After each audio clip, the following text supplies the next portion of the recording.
what we're going to start with this show is the huge one, obviously, in which is Patrick Mahomes has torn his ACL in their loss to the Los Angeles Chargers. They lost 16-13. A real nightmare on Mahomes Street, as I've titled this podcast. I don't know how punny or funny that was, but yeah, fourth quarter tear of the ACL on his standing leg with a tackle with Deshaun Hand, defensive lineman for the Chargers. It wasn't like the hand went into his leg or anything like that. It was a wrap tackle, and then it seemed like his foot just almost planted, and then you sort of it's a bit of a grimace of watching if you want to watch it, but it doesn't pop out and hit anyone in the eye, but it clearly is something happens to it. And they're obviously exploring surgical options at this time, but at the minute, no timeline out there, not been released just yet. I mean, that has also confirmed the Kansas City Chiefs are now out of the playoff picture. They're 6-8 within the AFC West. Can't make the playoffs this year. First time in how many years? 10 straight years. And obviously it's the first time in Patrick Mahomes' career. Adam, firstly, huge injury to Mahomes. We've seen huge injuries happen to quarterbacks around the league for many a year. It is very different and very person by person of how they return, how they look like. Age is a big factor as well. Obviously, he's 30 now. Not old, not young, I suppose, in the quarterback world. I mean, it's obviously gutting for Patrick Mahomes, and wish him the best of luck of getting back to full fitness at some point. But the season in general, I mean, it's gone from bad to now even worse. If you thought missing the playoffs was bad, now you could lose Mahomes for a year, maybe even more. Yeah, this is the problem, isn't it? I mean, you don't know what the timeline is at the moment, and there's a very strong chance that this could have an impact on next season as well, given what the issue is. I think he'll probably come back. I think he'll be fine to a certain extent. Maybe he might not be as explosive on runs trying to get out the pocket as what he has been in the past, because I believe this is the first time that he's ever had something like this. So there is a chance that it could have an impact on you. I mean, it does with a lot of other players, but I think that he, at the end of the day, he still has the magic in his arm, doesn't he? That he can get these passes from all over the place whenever he wants. So it's like, I think that he will be fine as a player. But yeah, I mean, it's been a pretty catastrophic season for the Chiefs in general. And in a weird kind of way, it kind of almost, finished it off, didn't it? As how bad it had been. It was so strange that sort of thing would happen right at the end, because the thing is, it's like, I know they've got some games left, but as soon as they go out of the playoffs, there's no logical reason for him to be playing anyway. So it's like you had to think that what would have been the point of him being out there. So yeah, it's a weird one. It's almost like his season was done anyway, and then that happened as well, and it's just so bizarre that it's finished like that. But hopefully he'll come back and he'll be as good as he has been. But yeah, some big questions, I think, for Kansas City in general, because it's not all, it's not all roses for the team as such, because there are some big problems, and it kind of has felt a little bit like certainly over this season, and I think, to be honest, over last season as well, where they weren't playing great. There was that kind of feeling of he was sort of getting them through it. But so there's just kind of just some general roster construction issues, I think, that they need to sort out. Yeah, I mean, this is it's going to be his longest absence really ever. He's the longest he was out was two game streak, and that was in 2019 for a dislocated kneecaps guy. And I'll sort of allude to what Adam was saying there. It's not been rosy for Kansas City this year. I'm not saying that he's been injured all year, or that you can maybe have predicted that maybe a big injury was going to happen, I suppose. But there's certainly been something up with this whole Chiefs team. I mean, it's not Mahomes' fault, but you get that collision with Worthy at the start of the year. He's out after he bumped into Kelsey. You have the Rashee Rice situation. He was out. Chris Jones hasn't played up to the level he's sort of known for. They didn't do anything action-wise at the trade deadline for running back, which was a hugely rumored thing that they were looking at to try and improve this team, and to maybe kick them on, because even at that point, They weren't looking like they were going to win the division. The big picture of this guy, I suppose, is we don't know when he'll come back. Let's ballpark that it's a year. So he comes back, let's call it a little bit less a year. Let's say week 10 of the next season. Is it wise for them to rush Pat back? Or is it wise to maybe even look at this roster and go, you know what? This year we're maybe going to be pick 15 upwards, maybe if they lose out now, which they could potentially do if people want to call it tanking or whatever. But Gardner Minshew, when he was taking the snaps, is clearly no Patrick Mahomes, and we know that Minshew Mania has definitely not arrived in Kansas. Is it sort of a year provides an opportunity now for them to go like, right, 26, lower draft pick, we refresh the roster, maybe move off of some guys that are maybe getting a bit overpaid, maybe a little bit older in the tooth. Okay, let's not rush him back in 26. Let's bring him back a little bit later. Let's see that as a bit of a blank year. Get low draft pick again, keep refreshing that roster, and then we come back and then we've got a 4-year back to dynasty domination period, because it wasn't always dynasty domination in New England, and you know all about that, but it wasn't always consistent. Yeah, actually, you pretty much seem to have read my train of thought there, because I think they've been victims of their own success in that, as great as the Patriots were across, the whole 2 decades, we got familiar with the Chiefs being an automatic AFC Championship team. And I think last year especially was so big in that they probably thought, oh, well, we don't need to make many off-season moves. But when you look at the roster, like you said, there's guys who are either overpaid or not producing.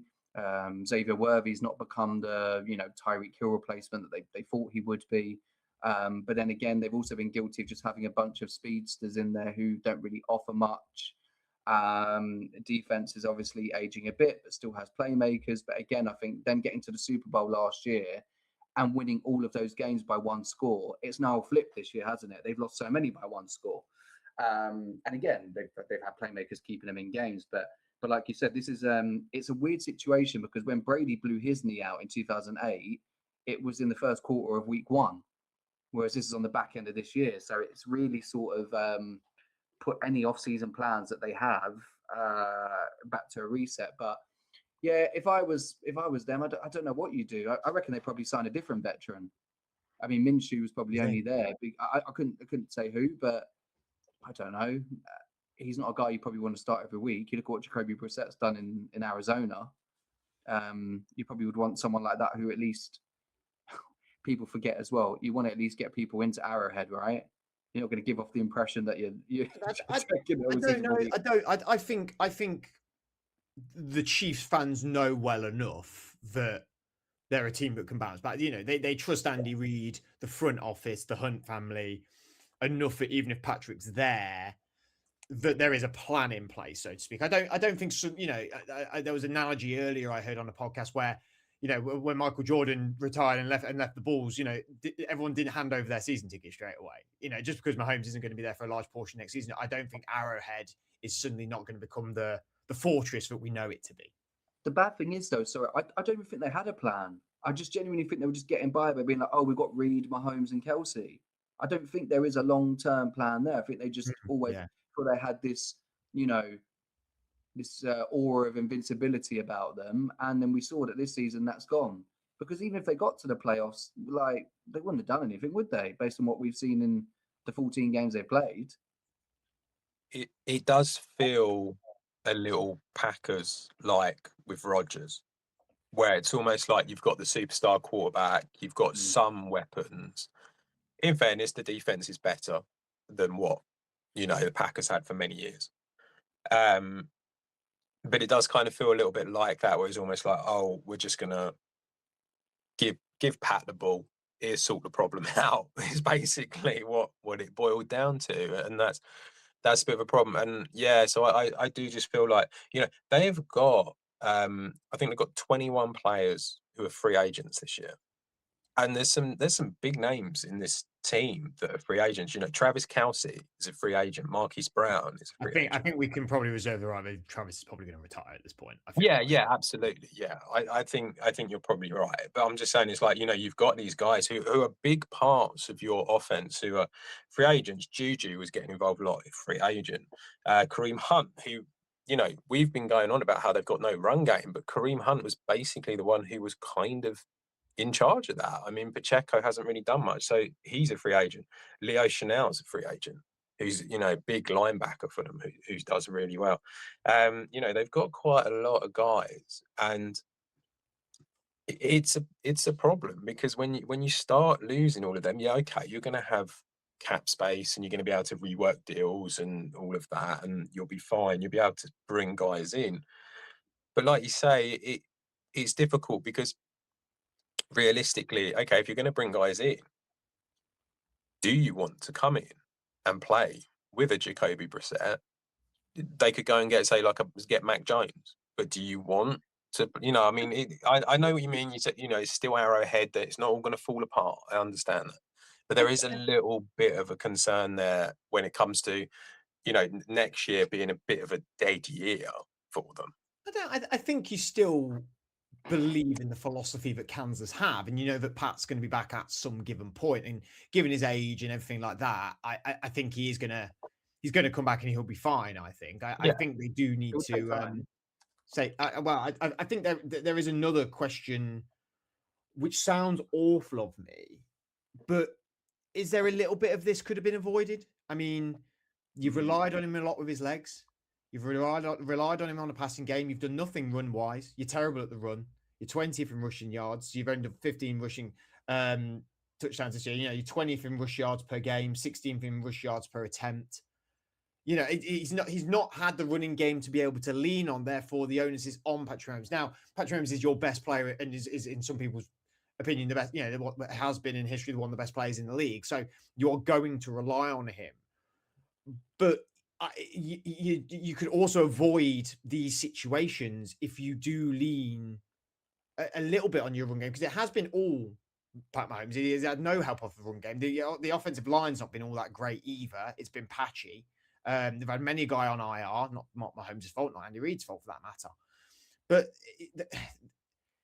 if they maybe equipped him a little bit better, do you think it could have been avoided? I mean, you can't really definitively say that, but I think it's difficult to say that because ever since he's come into the... But if a quarterback was getting sacked all the time and got injured, we would go, well, you've not done a good enough job of protecting him. You haven't had you've not invested in the O-line. So you've not invested in your run game where you can lean on that and not have to lean on Pat as much. Yeah, I get your point. I think it's difficult to say that because he's basically spent all of his career running around. So it's like, just I hear what you're saying, and you are right. The run game's been bad. The O-line hasn't been great, and he's probably been sacked a lot more than what he would normally be. And he's just generally tried to take it on himself. But I think that the issue with that is that he has spent most of his time in the league running around trying to take it on himself. So unfortunately, this is the risk that happens when you do that. But yeah, I mean, obviously they could have done more to help him. So do we think this, it's been quote unquote called a dynasty, Sky? Do you think it is going to bounce back, or is this now where they go, right, it was a good run, let's not rush Mahomes back, let's clear out, some guys will retire, let's clear out? I mean, one elephant in the room is Andy Reid he's an older head coach in this league now. He has nothing to prove. He's going to be about his head coach. He doesn't need to prove to the league, oh, I can win with this team with any quarterback. It's not just all on. There's not an ego thing there. It never feels like there's an ego thing with Andy Reid anyway. But that also sort of mixes into this concoction of what's going on, what will happen in Kansas moving forward.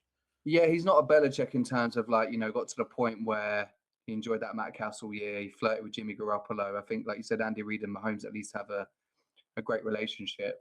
I just think that, obviously Mahomes is such an amazing quarterback to win multiple Super Bowls at his age, but Adam made such a good point about how he's been running around his whole career.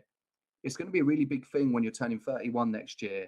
Then you come back from an ACL injury, and historically your game has been built on that, because Tom Brady was never mobile. He always spent time in the film room dissecting defenses, etc. But Mahomes is now getting older, and all right, they've done their AC around the same time, but I just think the Chiefs will bounce back in, of course, because it's Patrick Mahomes. If he gets to his elite level, that they will be in contention of making the playoffs. But I do think there'll be a dry spell in terms of like Patriots didn't win a Super Bowl for 10 years and and lost 2 in that period.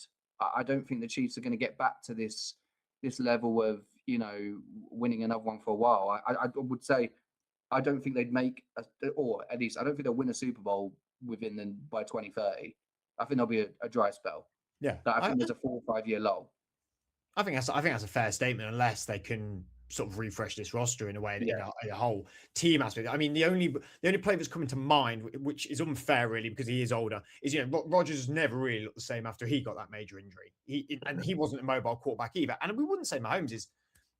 It's not immobile because that's unfair, but he's not Lamar. He's not a rushing quarterback. He's not a rushing quarterback, though, isn't he? He loves the theatrics and yeah.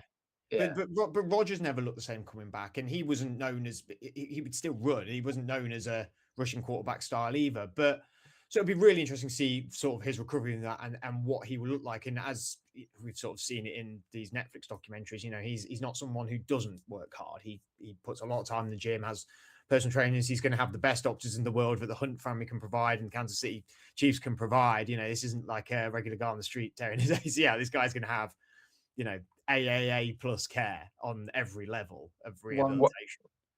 I was going to say one thing that Fred said, which I think is a good point, though. Like Kelsey retiring is probably the best thing to just reset. Like there's this flirting of like, again, I don't know why I keep saying flirting. I've got flirting on the mind. This coming back of after losing the Super Bowl. Like you saw the game, I've gone blank who it was a couple of weeks ago, the Texans, the big hit. Like 6 years ago or even 3. He would have hung in there and caught that. Like, I think this obviously it's not good when your star quarterback gets an ACL injury, but this is a perfect opportunity for them as a franchise to actually take a step back and look at everything now. Because there would again been these rumors of, they still could have been a wild card team. Is Kelsey going to come back? But maybe a perfect chance for him to go and like have a full rebuild. Yeah, I was going to say a similar thing, but I think for the O-line, I think it's really important now that they focus on bringing in young guys through the draft on the O-line, concentrate on that, and then get them ready to go for when he's ready to come back. And that will be a huge positive for them just to sort themselves out. But again, you now go from draft pick 32 to 30 every year for the last 4 or 5 years to now draft pick potentially next 2 years, 15 to 12 to maybe even 18. And that's not just in the first round, is it? It's the second round, the third round, et cetera, et cetera. It goes from, maybe picking the 5th best offensive lineman to suddenly maybe picking the 2nd best offensive lineman if drafts fall as they draft. So it's definitely now the perfect opportunity for them to really analyze this whole franchise as a whole and to plan what they're going to do next. Maybe flirting's on the brain, Sky, because the Patriots are flirting the top in the AFC. Well, yeah, I mean they were flirting with the top. We're still top for now, but yeah, I don't know. It's just Jimmy Garoppolo, such a handsome man. When I mentioned his name, it was just natural to mention the word flirting.